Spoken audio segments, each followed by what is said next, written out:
ඒතර වාහනයක් දාන්නත් පාරට වාහනයක් පදින්නත් ලයිසන් එකක් ඕන. ඕගොල්ලෝ දන්නවද ඕගලන්ට මේ මනුස්ස ලෝකයේ උපදින්න ලයිසන් එක දුන්නේ කවුද කියලා? ඕගලන්ට අපි හැමෝටම මේ මනුස්ස ලෝකයේ ඉපදෙන්න ලයිසන් එක දුන්නේ තාත්තා. ඔයගොල්ලෝ හිතුවේ නෑ නේද ඒ කියන්නේ?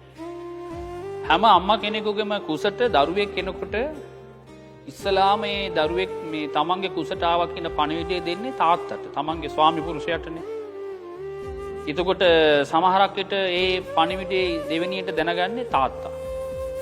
ඒතර බැරි වෙලාවත් ඒ තාත්තා කැමතුනේ නැත්තම් දරුවෙක් හදන්න ඒ දරුවට මනුස්ස ලෝකෙට එන්න බෑ.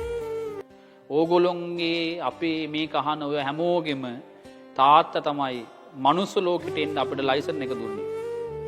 බැරි වෙලාවත් එදා අම්මා කියද්දී බබෙක් හම්බෙන්න ඉන්නවා මට කියලා තාත්තා එදා කිව්වනම් ඕන්නේ නෑ ළමයි කියලා. ඇත්තටම අපි මේ වෙනකොට කොහේ යද්ද? ඒ නිසා තාත්තලාත් එක්ක ඇරියස් දාගන්න එපා. තාත්තලාගේ ගුණ මේකම ඇති නේද අපිට ගුණ සී කරන්න තාත්තගේ. අම්මගෙන් අහලා බලන්නකෝ මේ ඉස්ලාම දැනගත්ත දවසේ තාත්තා කොච්චර සතුටු වුණාද කියලා. ඉතින් ඒ නිසා පුතාලා ඕකම සී කරන්න. අපිට මනුස්ස ලෝකෙට එන්න ලයිසන් එක දුන්නේ අපේ තාත්තා.